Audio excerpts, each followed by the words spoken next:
Sure it's recording. We can start talking whenever we're ready. We're good. Yeah, we can kind of make it conversational with each other, you know, how they do it on the sports shows. Of course. Just two dudes sitting on a couch. Well, guys, welcome to, what season is this? Is this season 5?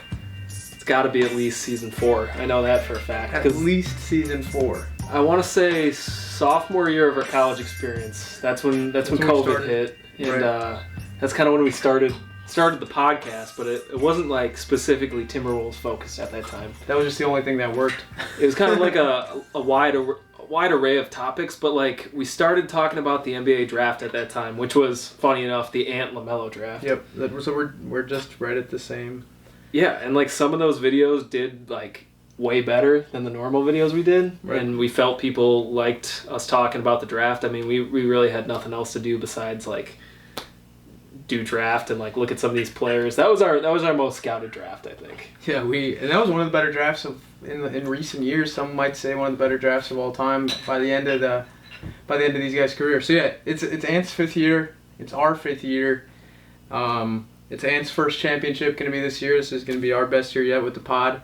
We've struggled in the last couple of years to keep up with it, but some might say last year was our worst production year, and it was the Wolves' best production year. So a lot of people were questioning our.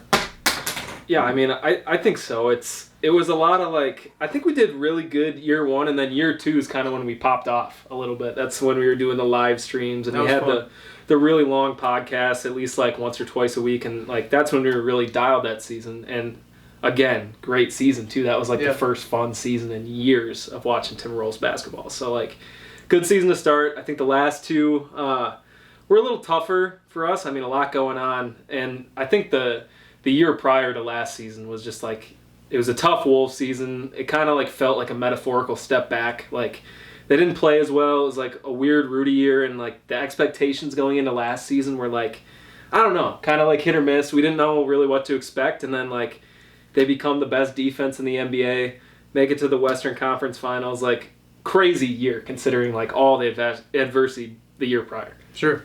And some could say that one of the best 12 seasons of all time. And so we're coming into this offseason wondering, you know, how are we going to duplicate this? How are we going to... I think I even remember saying, you know what, don't change a thing. Maybe we'll get lucky with the draft pick, which we did. We can talk more about Mr. Dillingham and Mr. TJ Shannon, as he likes to be called. Yeah. We can talk more about that later, but it was basically keep the roster, add a few new guys, maybe get some vets like Joe Ingles, and then just kind of coast into the season, and you're already Western Conference Finals. You're right there. Don't change it up, see what happens. And then 2 days ago, something crazy happened. I mean, like, I think everyone knows, obviously, like, Wolves Media Day was, you know, today we're recording this on a Monday, and obviously Cat gets traded on Friday. It's crazy, because, like, at this point, like, I kind of more so expected, like, if a move was going to happen like that, would it have happened maybe last offseason or the middle of, like, last year? And, like, not even really middle of last year, they were playing too well. Like, I think we kind of tabled the Cat trade talks.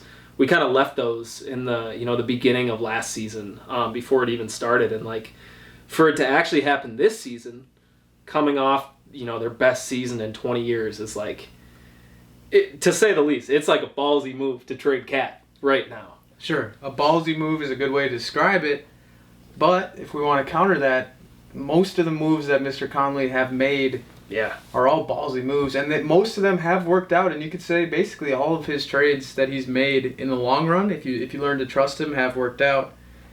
I think this is more of an emotional trade for us Wolves fans who have been there from the jump. From the jump. I think that's where a lot of Wolves fans are hurting a little bit, or, you know, not at ease with this pick, with this trade, is because of Cat's been there for 9 seasons, and you love him, you hate him. A lot of people hate him. A lot of people love him, or now they're saying they loved him, but, you know, they're probably in the comments were hating on him. Yeah. Many times.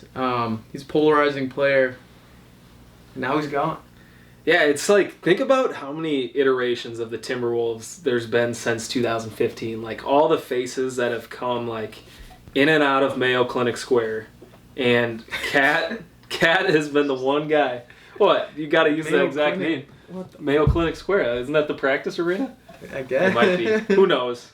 Correct me if I'm wrong in the comments. But, like, the amount of different teams that he's played upon. Like, it all started with KG's last season. That was Cat's rookie year, right? Yeah.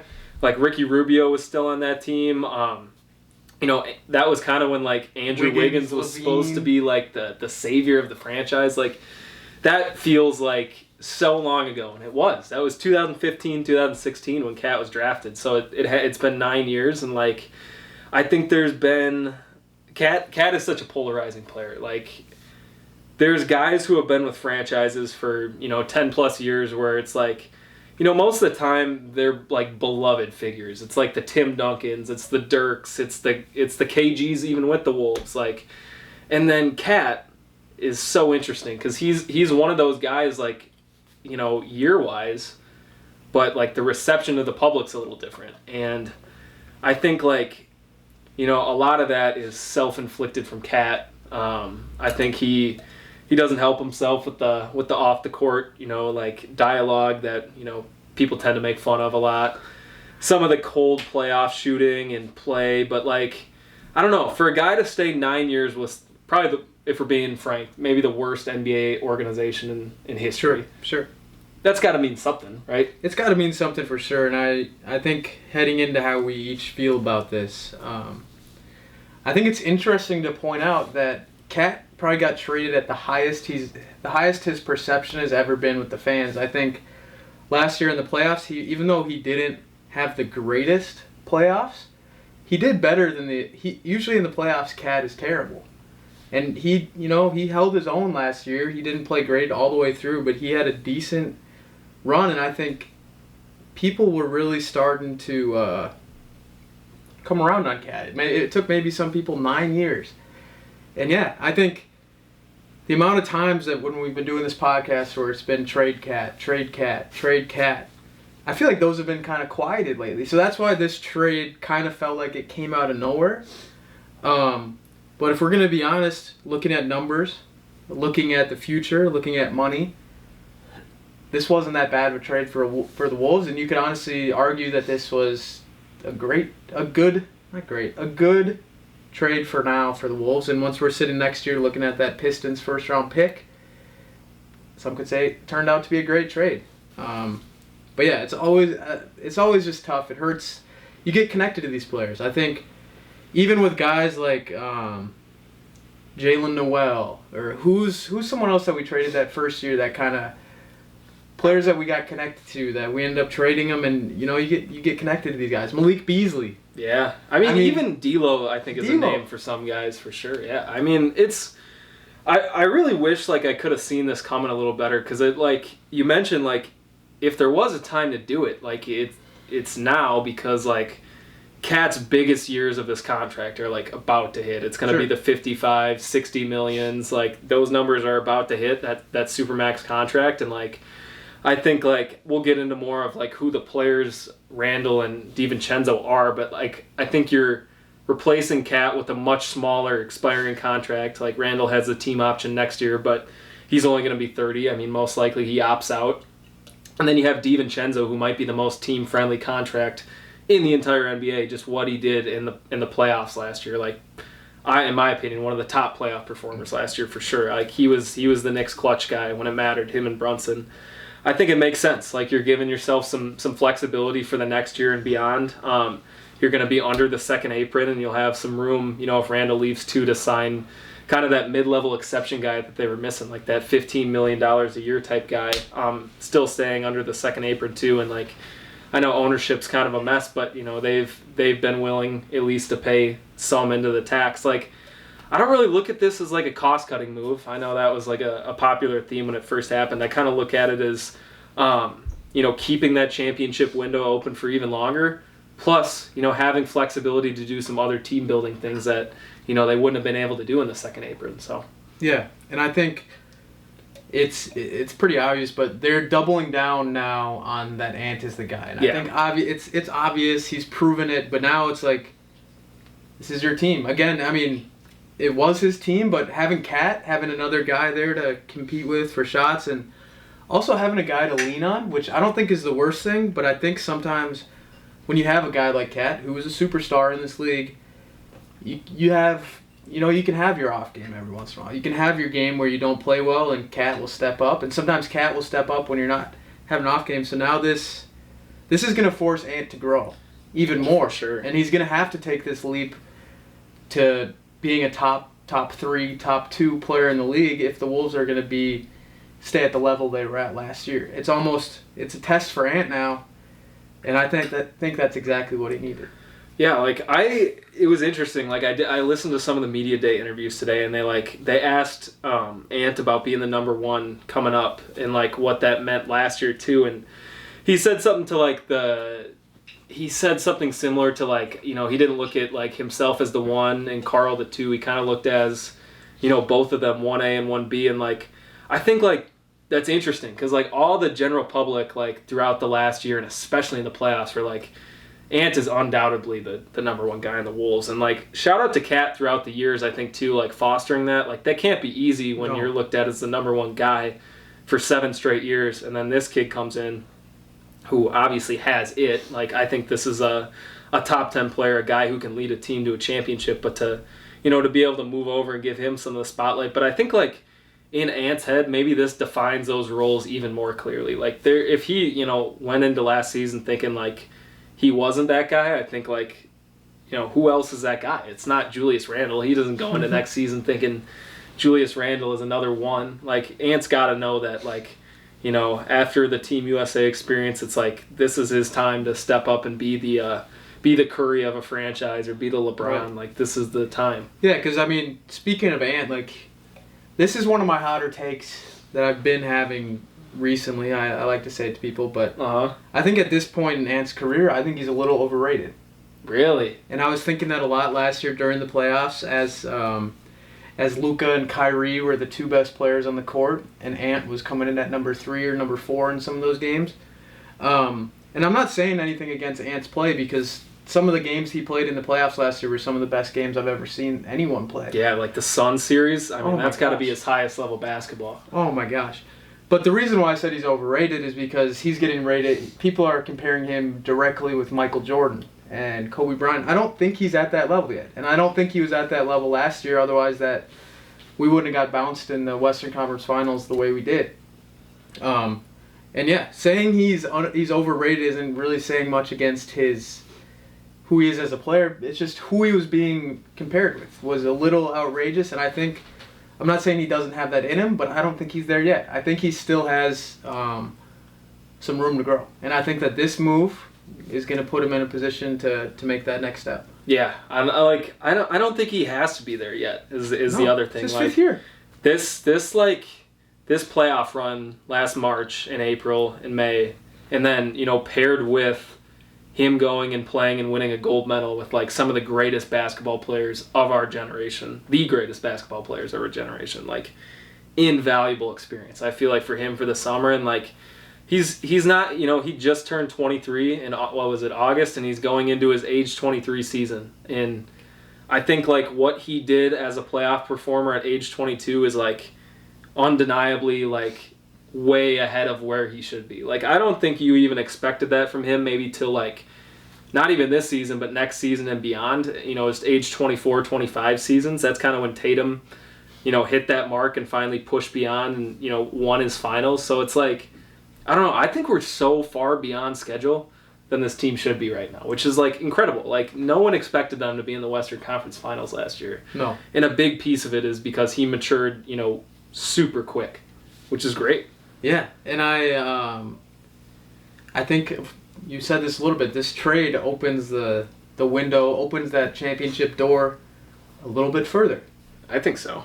I think so too. And just looking at so I think before we start looking into the roster, start looking into what this next season is, I think, what's your favorite Karl Anthony Towns moment or just memory? What are you going to take from Karl Anthony Towns as you move on into your life, have kids, get married? What are you going to what impact has Carl left on your life? I'll preface this with a couple, because I think Carl made me, at least follow Timberwolves basketball a little bit more. Like, they had a player that, at least in like 2017, 2018, he was averaging 26. Like, the Wolves had a guy. And that kind of like kept me within, because those years were like dark years, especially like 16, 17, 18, 19. That was not a good time to be a Timberwolves fan. I think Carl at least kept it fun, kept it engaging. At least, you want to go to some of those games. So I think that's a good memory I've had of Cat, has just been like making Timberwolves basketball at least semi-interesting, and having a guy who is, I think he's is he a 5-time All-Star? Something like that? Up there for sure. And I think, him as a player, at least having one of those guys was really nice to see. I think, like, it's tough because the bulk of my Carl memories are, like, there were some great ones. Like, scoring, 60 against the Spurs. Yep. That was, sweet. I was also at the game where he scored 60 against the Hornets, where they ended up losing. Funny memory. But, like, I don't know. There's other memories I have of Carl that are, like, funny, too. And, like, I think he gets made fun of for them. But, like, I think it's a good laugh. Like, I think that this is what movies is made of. Maybe one of the funniest quotes I've ever heard in my life. That was obviously Carl coming off the injury. Another great moment, too, I think people will remember this. Our first-round series against the Grizzlies, which, like, to this day, I think we still, probably should have won that series. Cat was, like, unbelievably hot and cold in that series. Like, he'd have one game where he scored, 9 and looked terrible and fouled out quick, and then he'd have a game where he scored 38 and was dunking on Jaren Jackson Jr. So I think, like, the highs of Cat were really cool and high, but I think, like, going back to public perception, I think the lows of Cat were, like, were pretty hard to stomach. And I think that's kind of what I take, is, like, a little inconsistency and a little, like, an interesting guy, to say the least. But, like, I don't know. I have some good basketball memories of Cat, I think. Yeah, I think, of course, people are going to say Ant was the guy that brought the Wolves out from the bottom, Yeah. Took them out of the gutter. But I really think I think Cat is the guy who we should be giving that credit to. He was there at the very bottom, and he was there at the very top of what the Wolves have achieved up to this point. I'm always going to miss Cat and his big dumb feet, as what they would say, because they're just like size 23. Sometimes you'd accidentally step out of bounds. He's just a goofy player. I think goofy and awkward are some of the best ways to describe him. I don't know if he's fully comfortable in his body, which is because he's just huge. Yeah. Some of his outfits that he would wear are just hilarious, like the fact that they have Gucci jackets in size XXL, or just he would always try to be the most ripped out. He'd be he was a funny guy to have. But I think it all goes back down to the fact that he's funny, he's awkward, but I don't think he ever really had the championship mentality in him, and that's just, we talk about it all the time. That's not something you can teach. That's not something that you can really grow into. It's either you have it or you don't. He's had 9 years to prove, and he never really had it. So that's the way I'm kind of looking at this trade. It's hard to see him go. We have a lot of memories. But sometimes you got to move on. And I think, too, like, as we transition into this next era without Karl Anthony Towns, like, I think it's, like, there's a lot of people saying I think we're taking a step back this year. Like, I honestly, I don't really look at it that way. And I think this is kind of the perfect time to segue, beyond Cat and kind of, like, into some of the returns. Like, first, before we even get into the traded players, like, I think the Timberwolves offseason was just, like, smart, good pickups. Like, it's exactly what this team needed at the time. I think, like, Dillingham's obviously the big player that, we traded up for. Hitter. He could be a heavy hitter. Like, I think, like, if there's anybody that has, superstar potential kind of waiting in the wings, it's, it's like Naz Reid, Jaden McDaniels, and then Dillingham. Like, I feel like Dillingham's kind of just the unknown. And I think the Timberwolves made a really smart pick, too, with their own pick, getting Terrence Shannon at 27. Like, TJ Shannon. I think, like, if the Dillingham trade didn't happen, I think we all would have been happy coming out of the draft with Shannon, like a super big athletic wing who can shoot. I think that's, like, the Timberwolves are, like, I think rolling into this era, looking at those, bigger, longer, faster guards, wings, post players, too, like, I think length is kind of like the next evolution of what this team's going to look like, and at least, Shannon fits that really well. I think Joe Ingles kind of slept on. Like, I don't, he's 37. Didn't play much last year. He's not a guy who really relies on his athleticism much. And Shooter. Yeah, I mean, even if he doesn't get many minutes, you always want to have a vet in the locker room, a guy has playoff experience. And I think, you know what, even if we don't see anything on the stat sheet from Joe Ingles, I think having a guy like that in the locker room is going to help. A guy who knows how to come to practice every day. A guy, maybe he's going to be Dillingham's mentor. You don't really know. But I could see him having a pretty good impact. Career 40% 3-point shooter. Like, can't make it up. You can't make that up. I don't know. Like, I think there's definitely a world where he could get 7 to 10 minutes a game in 1 month, and then you never see him again until the end of the year. Who knows? Injuries become a factor, and if you needed a vet to step in, that's kind of the guy to do it. I think the theme though is just the depth of this team after the trade. I think you add first of all, you add your starting four. I think one guy comes in, one guy goes out. I don't think they're expecting Randall to replace Cat's production. I don't think that's not the player who Randall is, even though 2-time All-NBA player, All-Star. Has a song named after him. He does. 25 and 10 guy, the past couple of years. Who knows? Yeah, it's just not. Yeah, he's not a terrible player like people are making him out to be. It'd be interesting. It's funny because I think Cat and Julius are very similar players into how their previous fan bases reacted towards them. They kind of both have the connotation of those guys that kind of the ball hog. I think Randall maybe a bit more than Cat. I think they both had less than exceptional playoff performances in their past, but they're both kind of that 25 and 10 guy when they have the ball in their hand, and it'll be interesting. Randall is a completely different player than Cat is. He's a lot more physical, kind of relies less on the three balls, more of a low post player. I think there's some really interesting lineup combinations that Finchie's going to put together. I don't think it's just going to be the starting five as we kind of picture it now. I think Randall's going to be mixed in with some small ball lineups. I think Naz Reid and Rudy, the best pairing last year, is going to be played and relied on a lot more. So I think Randall, he may be the starting lineup guy, but I can't imagine he's going to be a 35-minute a game guy. They have depth this year. There's a lot of lineup combinations that I think really make sense. Yeah, I think the coolest part about this trade is that it's so cool when you have a backup that you could argue last year at points in the season, Naz Reid was an equal level player of Karl Anthony Towns. In some games, he was a better player than Karl Anthony 100%. Towns. And you could argue that maybe it's just because he was backing up Karl and he was coming in and getting those secondary minutes after the guy who was guarding Karl was a little tired, whatever.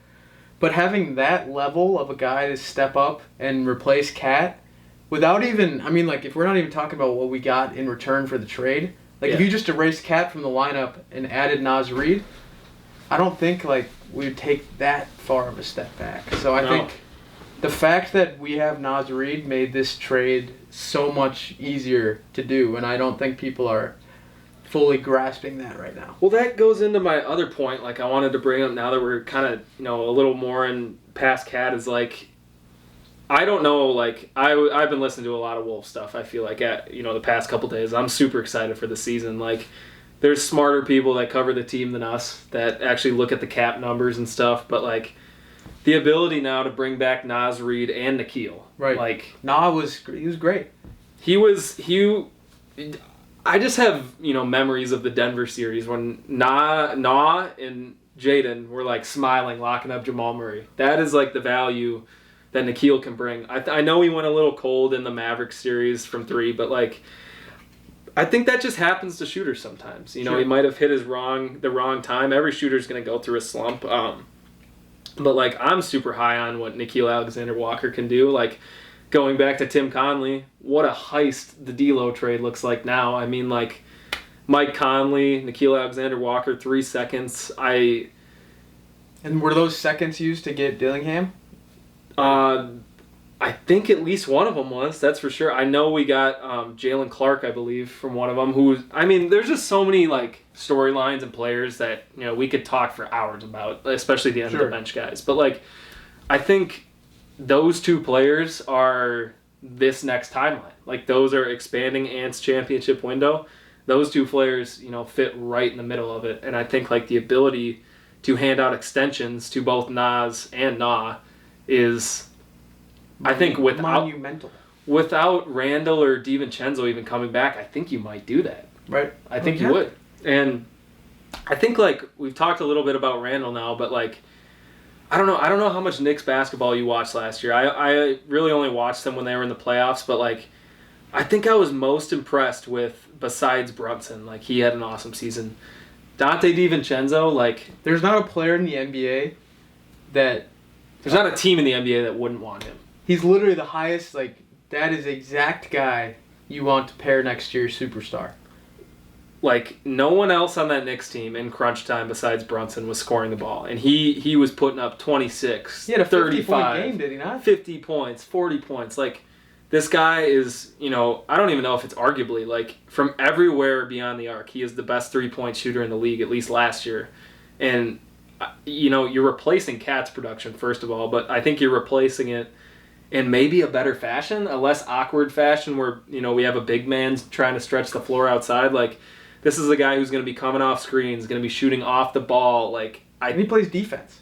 He does. He's like, I don't know. I can't explain it. It's a lot of, like, I imagine, not the same player whatsoever, even, like, how they play. I think, like, I loved watching him run off screens, pull up threes. Like, a lot how Curry, when Curry's just, like, buzzing around the court doing that. Yeah. I kind of envision that role for, like, a lot more of what this team can do this year. And that's where, like, I don't know. I think people pencil Randall and Gobert just next to each other, but I think the lineups are going to be a bit more flexible now, and we're going to see a bit more spacing and, like, different ways they're going to attack an offense. Like, they have so much meat left on the bone to become a better offense. I think they were 17th in offensive rating last year, paired with the number one defense, and, that was good enough to get to the Western Conference Finals. So, like, what's the path to maybe having the third, I don't know if you repeat the best defensive season, but if you're the third-rated defense and you can bring that offensive number towards top 10, I think that's kind of the route.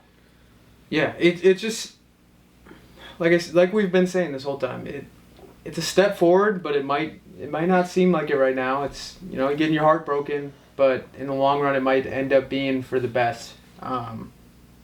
But yeah, I couldn't be more excited for the season. Dude, I couldn't either. Like, I think, like, things before the Cat trade were exciting, and now, like, there's a trade that happened, 4 days before the first preseason game? Like, how's this all going to work? I don't know. It'll be exciting, at least. Like, last year we kind of knew what was going to happen. If we would have repeated it, kind of would have been the same. And we'd almost be just kind of waiting for the playoffs because, like, we already know what this team kind of is. Let's get back to the playoffs. Let's get back to the Western Conference Finals. Let's get back to the Western Conference Finals. Then we'll see what this... But now it's like, we're going to kind of see this team working itself out. And it's not going to be pretty. It's not going to be pretty at all. And I would argue, I think we might have to take a step back this year. I think if we're looking at overall expectations this year, I don't think it's a championship or bust level year. I think because we extended that window, I think now maybe we might take a little bit of a step back, but overall, it's going to be a step forward. And I think that for all sports fans, for all people, that's a tough thing to stomach. It's a tough thing to think about. But I'd much rather be in that situation than be in a situation where, this is our championship chance, but next year we have to blow it up because we don't have enough money, And I think, like, too, there's no guarantee that this team, this same iteration of this team was going to go back to the Western Conference Finals. Like, that was no guarantee by a long shot. I think, like, we always say it because it's always true, but the West is always going to be the deepest division, probably for the next 5 to 10 years. Like, there's just so many good teams from top to bottom. Ja Morant. People forget how dangerous the Grizzlies are. Like, they're going to be a fun team. They're right up there with us. Like, last year they obviously got deleted early, but you look at them, like, that's not a team I ever want to play. Ever. And maybe that's just because I remember playing them a few years ago, but, like, dude, I don't even want to touch the Grizzlies because Ja Morant is an MVP. He's right up there with Ant. I know for sure, like, when the Grizzlies come to Target Center, I promise everyone on the camera right now I'm going to be at that game because that Grizzly rivalry is, like, I don't know what it is. It's like Ant and Ja. That should be the Christmas day. It should be, dude. The And Grizzlies you know and Desmond the Bane's gonna drop 43. 100%. He's so good against that. And you gotta think Ja too. Like, so Ja's kind of been, in and out of basketball for the last 2 years. But the year prior, 3 years ago, it was like I think Ja was like, and I don't even think it was a step above Ant. I think it was multiple steps above Ant. Like, Ja was like face of the league talks, like next one up. And he got into all this trouble, and Ant kind of overtook him for this next face of the league spot, the personable guy. I wonder if like that gets at Ja. Like, I wonder if that matchup's going to continue. I think it will. For sure, and I don't hate Ja by any means. Like, I think phenomenal. Obviously, he hasn't been smart in the last couple of years, but like, he's not a bad guy. Like, he made a few mistakes here and there, but don't they all? I mean, we could pick apart Anthony Edwards. We could pick apart his off the court things, and maybe, not everyone's a great guy. You know what I meant? Like, I wish this Grizzlies team though was the same iteration 2 years. Like, Dylan Brooks, man, that was the guy. Like, Dylan Brooks just belongs on the Grizzlies. When people were saying like China's calling Dylan Brooks, but I'm like, dude, he was the hardest guy that we had to, like, that was the guy who always played great against the Wolves. Like, he was the one who knocked us out of the He was playoffs. a top 4-3 player on that team. Oh, yeah. And the fact that I was like, we should have tried to get Dylan Brooks because he's a hell of a player. Yeah, dude. I remember them. They were grittying on the court after they beat us in Game 6. Yeah. Like, I'm really excited for the Grizzlies. I think, like, nothing needs to be said about the Thunder. Like, they're going to be incredible this year. They're the betting favorite. Like, but I think too, like, I don't know if anyone's really said this. Like, I think the roster construction last year played more, into beating the Nuggets. Like, we matched up well with the Nuggets. We knew we kind of had to get, bigger and more physical, which, even the guys on the Nuggets were saying, like, that was their toughest matchup 2 years ago. That was, obviously, we beat them in 7 games last year. I think we matched up really well with the Nuggets. And with them taking a little step back, losing some of those rotation guys, I think, like, this team is more suited to beat, like, a Dallas and an OKC now. Like, they're a little bit smaller. They're a little bit more versatile in who they're guarding. They're a little bit, I think, even better shooting with the additions. I don't know. It's interesting to see how things are changing. Like, I think the Nuggets are taking a step back in some of these. But I don't want to play the Nuggets in a 7-game series. That's why we're talking about the West is crazy, because you look at the Mavericks, they didn't take a step back. That's a series I like. I think, like, if we were to lose a series, it should have been the Nuggets. Like, I would have maybe. I mean, I know it's cool to make it to the Western Conference Finals, but like, realistically, I maybe would have rather lost in 7 to the Nuggets, played a well-fought game, lost in 7, than get humiliated by the Mavericks. Because that series wasn't even close. But this plays into. And they were a far inferior team than the Nuggets. I felt. They were. They were a worse team, but they took advantage of, like, the pick and roll. Like, this is where the cat conversation comes in. Like, we could say Ant didn't have a great series, but Ant was either still the second or third best player, and Kyrie kind of had an off series too. Like, but Cat, I don't know if Cat was the 4th best player in the Mavericks series. I think that was specifically, like, he was so good in the Denver series, not only on defense but, like, hitting open threes, and then against the Mavericks, like, old playoff Cat came back. I mean, this is an analogy, but, like, Cat, we were lying to ourselves when it was working. We were saying, maybe this can work. Maybe he's starting to play better defense. Maybe this is going to work. But we all knew it wasn't, like, we're lying to ourselves, all of us. It wasn't the correct fit. Yeah. Cat, and it wasn't going to bring us a championship. And we got lucky getting all the way to the West. But and I hate to say it, but it wasn't the correct fit having Cat there. And so, yeah, this is my official stance, I'll say, on the Karl Anthony Towns whole situation. I'm sad to see him leave, but I've been sticking up for Cat all these years when maybe really I didn't really want to. But I was always like, you know what? He's on the team. We're not going to trade him. That's not the answer. But now it's just like, you know what? I'm kind of excited to... It's kind of freeing without Cat, I feel like. He was holding us back in a lot of aspects. And now it's kind of like, you know what? Let's just try something new. We don't have to lie to ourselves anymore. We don't have to act like that was working when it wasn't. We can... something new. But it's really not, because we still have the guy. And we don't have to... Like, he works. Anthony Edwards works. He He always will. He always, ever since he stepped on the court his first preseason game, we knew what he was. And now it's like, all right, now how do you use that, and how do you get that? How do you get to a championship? I don't know. I'm just excited too. Maybe some fans are right on Twitter, and Julius Randle is just gonna do cat stuff. But what if he doesn't? What if Julius Randle's a really solid piece that fits in here? I think DiVincenzo is the main part of this trade. I think that's kind of who they were looking at when they actually made this trade. I mean, the Pistons pick is lottery protected. Maybe that turns into a 16 if they're good enough, or if that's 2 seconds, whatever. That's kind of just a throw-in. But it's I don't know. I think this team is just deeper. I think they're more mature. I think the amount of lineup combinations are just going to be different, and the politics are way less now without Cat. Yes.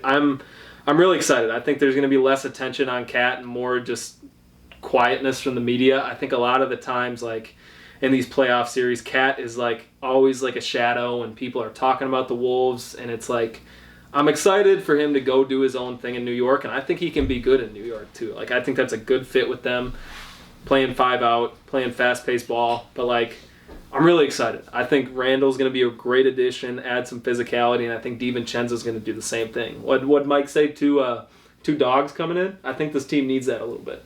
I thought that wasn't coming in. Going in the middle? Oh yeah. What's up, man? What's up? We got a guest in here. Yes, have you been on the podcast before? Of course. You have? He was on the Multiple times. notorious. He's been on a few times. A couple live streams too. Couple live streams. Moderators. Yeah, I think he's always been a moderator in the chat. I guess if people are watching this far into the podcast, we'd love to have you guys comment. We didn't even really say anything to the fans that have stuck with us through these 5 seasons, and it probably hasn't been easy. It's probably almost been like cheering for Cat through a bad stretch. I mean, we're going to have to rebuild our base for sure. We probably lost a lot of loyal fans, but I'm excited for that too. I know there's going to be some people who watched 3 years ago that come back. It's going to be exciting. I think we're always coming back to this. We never leave for good. That's what we can bank on. Sure. So Henry, now that you're on, what do you got to say about the Karl-Anthony Towns trade? How did that hit you? Where were you when you found out? And now how are you feeling about it after listening to this whole discussion? Where was it? Oh, I was at a Friday night football game, and they just sent me a picture of his tweet, and I was super confused. I just saw the ... Mm. What were you feeling? Were you sad at the moment? Were you surprised? Were you wow, I can't believe this? What was your initial thoughts when they traded Cat? I was really surprised because I didn't even know that we were going to shop him around, and then he's just gone. A little bit of sadness, but excited for the future. Especially after getting so far. I had a lot of negative feelings towards him. Seeing him beg for foul calls every game. Just putting his hands in the air every time is just not. The way he handled fouls, and I don't want to turn this into a Karl-Anthony Towns attack session. This should be a celebration.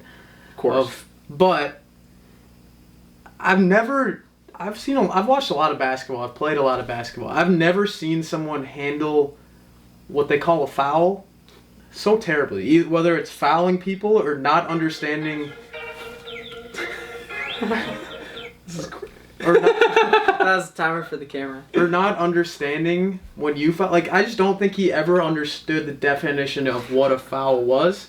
So whenever he thought he got fouled, and when it clearly wasn't, he would throw a fit. And whenever he would clearly foul someone, he would think it wasn't a foul. And just every game, he'd show up with 3 fouls in the first quarter. And it's just all right, now you have to sit down. We don't care how great of a player you are. If you're on the bench, it doesn't matter. I mean, that's the thing with Cat is, the annoying stuff was, uber annoying and had to annoy Finch. There's only one player that led the league with more fouls than Cat in the past couple of years, and it was Jaren Jackson Jr. Oh, yeah, yeah. And who led the league in offensive fouls the past 4 years? Karl-Anthony Towns. He would take a lot of really stupid offensive fouls, and we would get pissed every time it happened. So I know we're airing out some Cat laundry, but that just goes to show that he is far from a perfect player, and I think the return is probably the highest you're going to get, especially with this contract kicking in the next couple of years. So, here's something. So, we get to December 19th, 2024. Knicks come to Target Center. There's going to be nothing but, wholehearted feelings towards Cat. It's gonna be a. Is there though? Like, is there gonna be some boo birds probably that come out? Like, absolutely not. I don't think so. I think that is they're gonna have a tribute video for Cat. Yeah. They'll retire 32. I think. Really? Whoa, That's whoa. a hot take. Listen. It's not gonna be this season. No. But there's only one player who has his number retired, and the other one won't let it happen until the owner's gone. So like, you have Malik Sealy, you have Kevin Garnett who's in the wings. They're gonna retire 32 at some point. He's their second best player in franchise history. If you argue, Nick Collison. But will it be next season is the question. No, he's gotta be retired. It'll first. be retired. Okay. He's gotta be. Yeah, I think that's I think when they come back, I would love to be at that game. I think as any true Wolves fan. Oh, that game's gonna be electric. Because the Knicks are an awesome team too. Yo, the Knicks are probably my second favorite team. The in Knicks NBA. are awesome. They're just Mikal Bridges, it's just a great team. How is and I think maybe adding Karl Anthony Towns might be the worst thing they could have done. How is DiVincenzo, McCall, Brunson, Hart, that would have been. Why didn't they just roll with that? They probably could have. I heard DiVincenzo wasn't happy with his role. But he refuted that, they say. He did. He refuted it, and he said he was super excited to play with the Villanova guys, and it was unexpected that he got traded. Who was their center? The Villanova center? No. They Just would the have Knicks. Julius Randle. As the center. Well, yeah, because Hartenstein signed with the Thunder, which is another great signing in my opinion. Well, and they would have and their guys coming back. Robinson. But Robinson's been hurt. posting weird stuff too. He might be out. So yeah, I guess it kind of makes sense. But adding Cat, just based off their mentality, is a defensive-minded, smart Villanova team, gritty. You would hate to play them in the playoffs. But you'd hate to add Cat to that team. I'm just saying it. He doesn't fit their play. He doesn't fit there, and he's gonna get just destroyed. I don't think by people the New are York media. the Tibbs storyline is not being talked about enough. Right. Those players, Tibbs and Cat, I know they buried the hatchet over the years and said nice stuff in the media, but it's Tibbs was on board with the Jimmy Butler hazing of Karl Anthony Towns. He took Jimmy's side. Cat didn't like playing that much minutes for him. I don't know. How is that going to work? I honestly, now that we're talking, I think the only loser in this trade is Karl Anthony Towns. Yeah, if he doesn't perform in New York, he done. is screwed. It's just that's where it gets sad. I think he just bought a brand new house in Minnesota. His dad is shooting off the gun. His mom passed away. It was just he kind of he was kind of welcomed into Minnesota, and that was kind of part of his family now, and now he's gone, and now he's going to a family where they might not even want him to be part of their family anymore. And his dad probably won't be able to shoot the t-shirt gun at halftime, and he's not going to be the announcers aren't going to know his dad by first name basis. Yeah, I just anything bad that goes wrong with Cat. I just can't imagine it goes over well in New York. I Minnesota. I don't know why I said it like that, but it's a pretty sheltered place. Minnesota, nice. You just get some shit from the fans, but who else is blaming Cat? No one. Yeah. So I don't know. That'll be interesting, but I'm just excited. This is going to be a great NBA season. I think the playoffs, even though the Wolves were in it pretty deep, kind of a down year for the NBA playoffs. I feel not you didn't have any of the LeBrons or the Currys in it. It was Tatum winning a finals. No one wants to see that. No, it's not good for the league. So, I don't know. I think, hopefully Edwards gets there. Hopefully, Curry and the Warriors have a bounce back. Well, they both can't get there. Yeah. That's true. Great point. Could you imagine an Ant in KD, Western Conference Finals? Do the Suns add... They can't really add. They're kind of financially strapped, but, the Suns making a midseason trade to get better. That could be a really fun matchup again. What about maybe you throw Randall in on trade and get Kevin Durant? That's the rumor on the street. That's the rumor on the street. Maybe the Wolves aren't done with their trades, but Can't I think you not trade someone a year after you get them? Something like that. But I think if they got to play a certain amount of games, then you could trade them. This is an exercise I wanted to bring up that we've done for the last 3 years, I think. In the past 3 years, it's been a guest. We've always had a guest when we do this inaugural episode.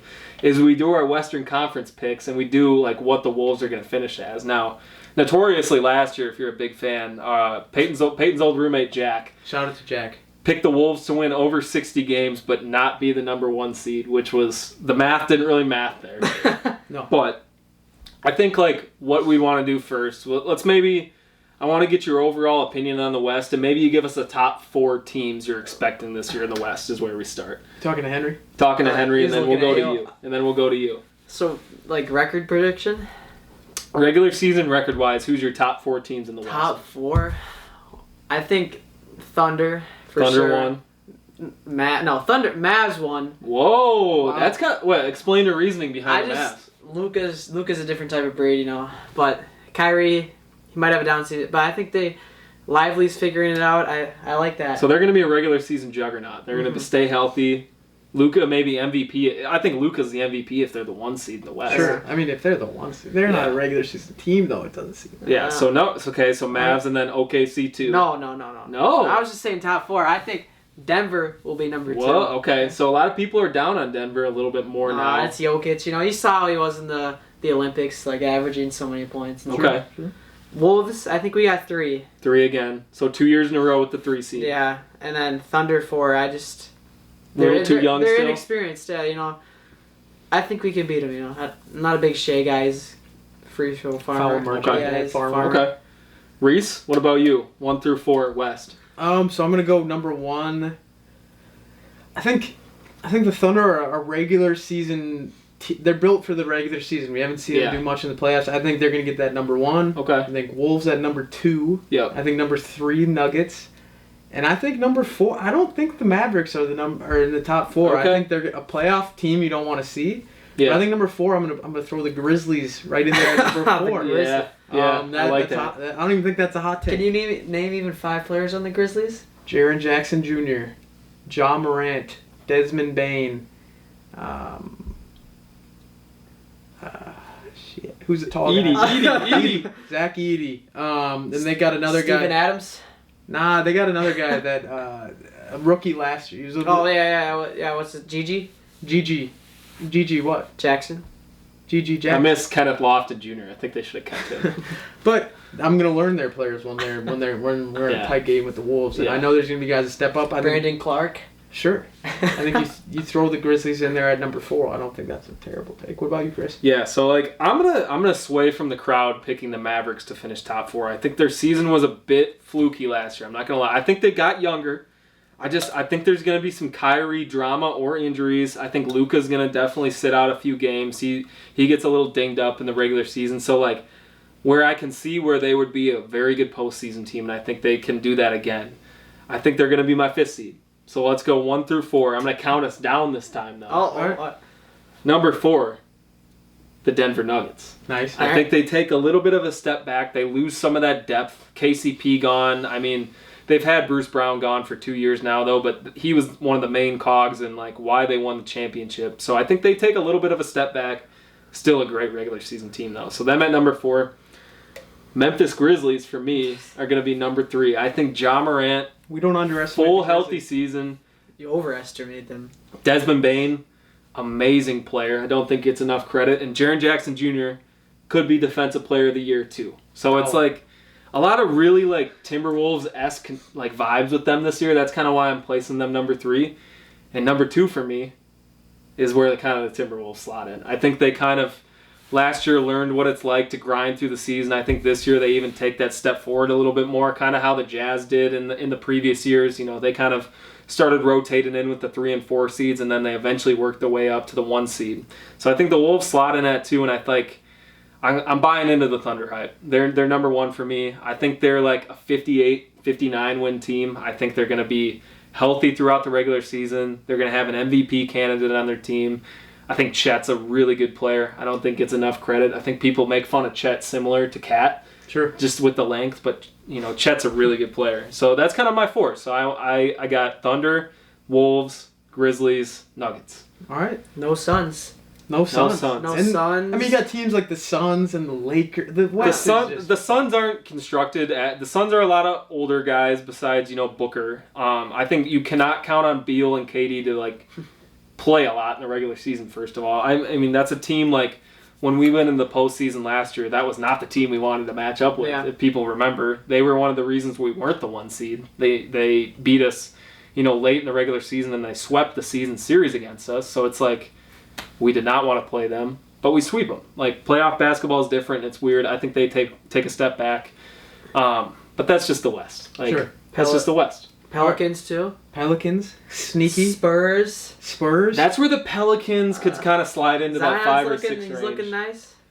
But Zion's another one of those players is like, you can't count on it. You just can't, until I see it, you can't count on it. Sure. So that's tough to put them in the top 5. But I think like we kind of all have a general idea of like, where the Wolves are going to slot. We either have them in that 2 or 3 range. So if they're in that 2 or 3 range, what is their record going to look like? I don't remember the exact, was it 52 last year? What was the exact win total? No idea. It was in the low 50s, I think. Sure. So like, if they're going to be in that 2 or 3 slot, like we think the West is going to be competitive again. So like, you may see a 60, you probably won't. Where do they slot in? I'm thinking right around 52 to 53 wins. Okay. I'm not gonna do the math on how many losses that is, but 52. I'm gonna set my number at 53 wins for the Timberwolves this season. Okay. I'll go 54 to 56. Oh. I think we have a good year. I like that. I want to say the number last year was 52 and 30, or it was 51 and 31, one of those two. So I think they even improved by a couple games as they get a little bit more mature. I think they hit 54 wins as the 2 seed, and I think OKC's in that 56, 57 range. So that's kind of our annual tradition. We got to recap the West after the Wolves. I think so, and I think the last thing we do on this episode, which is turned out to be a long episode, long overdue.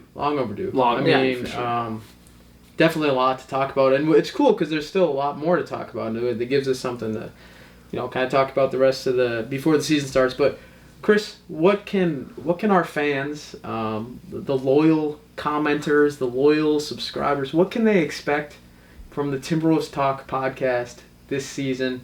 Give them a little spiel on why they should stay a fan, why they should stay engaged. Yeah, I guess if I was going to give my elevator pitch, so 30 seconds to a minute, I would say we're that... already down about 6 seconds right there. I would say that you should stay involved. I think like the past couple years, we weren't as bullish on that we were actually going to be doing consistent episodes. It just didn't really work out with our timelines. We were still in school at that point. This year, I think, we're kind of moving into a different phase in our life, got a little bit more time on our hands. Actually going to be living near the Target Center, going to be trying to go to a few more games this year. I feel like that's kind of what we were missing in the previous years. Sure. So going to be going to more regular season games, going to be more invested this year. We have all the time on our hands in the world. So we love making content. It's just the amount of time we have to do so. And this is like the first year I can definitely say we have the time to do it. I think my elevator pitch right here is this right here is why this year's going to be better, is because it's so much easier to do it when you're in person. It's so much easier to have a conversation when it's just 2 dudes or a third sitting on a couch, drinking a beer, talking about the Wolves. And that's what this whole podcast ever was. It's 2 dumbasses talking about a dumbass franchise and a bunch of dumbasses in the comments agreeing with us. And that's all it was. We're not trying to be NBA insiders. We're not trying to break any news. We're not trying to talk about the cap space and the tiers and the aprons and any of that shit. We just want to talk about what we see on the TV, how we feel about that, and that's really about it. Fit in with the fans. I think that's always a good mantra. Yeah. We've always been part of the pack, but we're not the leaders of the pack. We're not the guys howling at the moon. We're just the wolves in the pack who are watching the leaders, watching guys like Ant, wishing we were like Ant. We're the same age as Ant. What? And that's the beauty of this podcast, is we're just like you. Sometimes we say stupid stuff. Sometimes we don't know what we're talking about. And that's okay. That's all we are. We're just 2 dudes, maybe 3, sitting on a couch, talking about the world. So if you guys enjoyed this episode, make sure to subscribe. Make sure to comment. That's our favorite part. At least for me. I love seeing people in the comments. I love trying to memorize your name, and I'll even bring you up in the next episode. And that's the stuff. For me, that's going to help me get engaged. That's going to help me want to keep doing it, is having the community. That's the best part by far. So if you've made it this far, which is probably about 3 or 4 of you, thank you so much. Chris, thanks for popping out. Han, thanks for making the appearance. Yep. LA Lakers Thursday. Preseason starts. Thanks for watching. Peace. That was a good one. Oh, the Lakers. We hit our topics pretty